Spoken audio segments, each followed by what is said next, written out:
Audio-Technica's legendary M50X has been around for quite a couple of years now, and within that time it really hasn't undergone any updates in either the design or functionality. That is until now, with the introduction of the M50xbt, the wireless version of the M50X. For the most part, the M50xbt looks practically identical to the original M50X.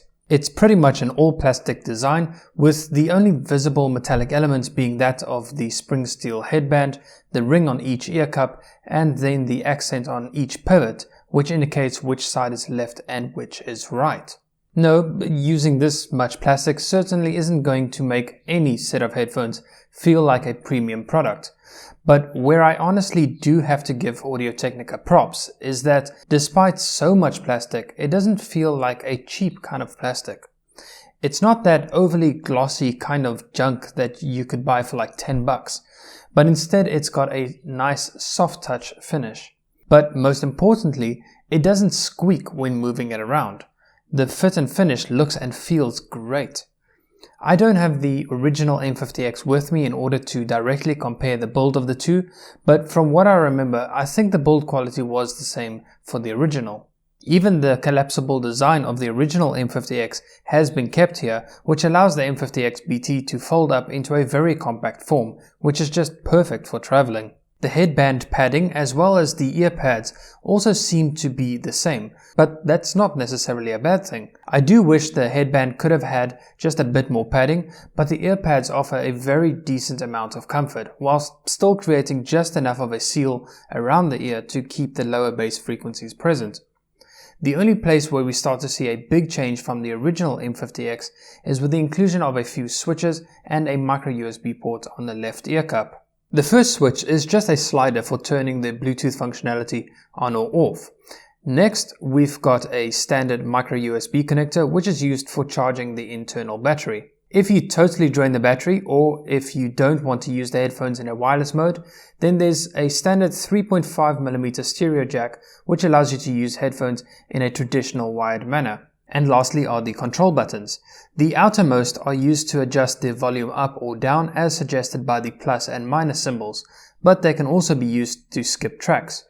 By pressing and holding them for about 2 seconds, the volume up button will skip to the next track, whilst the volume down button will go back to the previous track. The center button can be used as a play-pause button, but also has the additional functionality when using the M50xbt with a mobile phone, specifically when dealing with incoming calls. A single press will answer a call, whereas if you press and hold it for 2 seconds, that will reject the incoming call. A single press will also end a current call. Then there's also somewhat of a hidden feature on the left ear cup, which is something that's becoming a bit more common for wireless headphones, and that's a touch-sensitive area. If you tap and hold on the area where the Audio-Technica logo is, then this will activate either Siri or the Google Assistant, depending on whichever compatible device is connected to the M50xbt.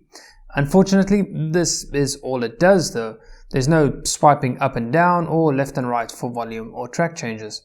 Compared to the original M50X, the sound character of the M50xbt seems to be a bit different. There is some more emphasis on the bass region, especially in the sub-bass frequencies, but also a slight drop in the upper mids. Overall, the original M50X seems to have had a flatter overall frequency response, whereas the M50xbt has a bit more of a U-shaped response.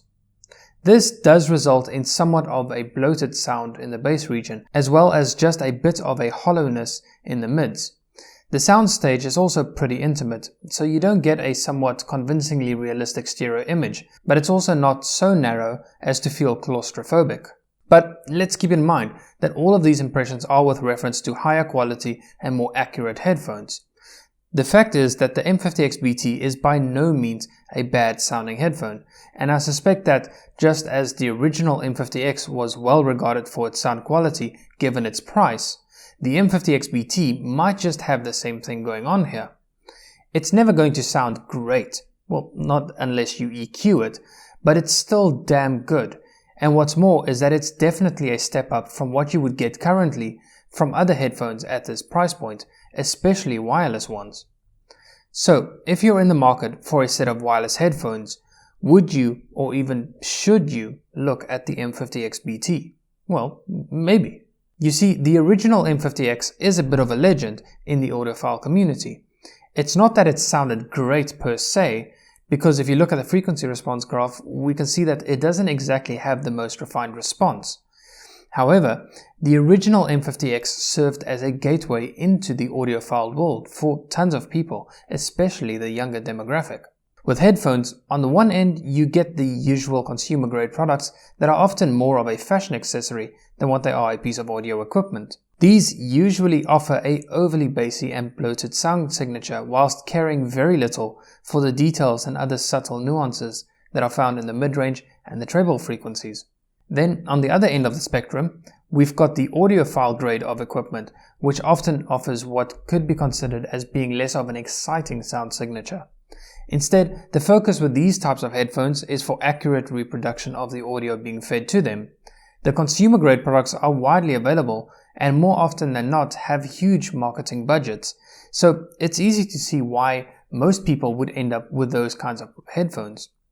Where the M50X became so popular is that it bridged the gap between a consumer signature and that of an audiophile one, and at a relatively reasonable price.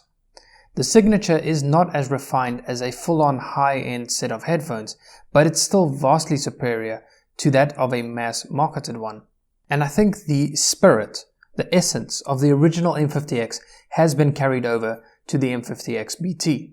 The asking price of $200 is pretty reasonable, considering that it's only $50 more than the regular M50X.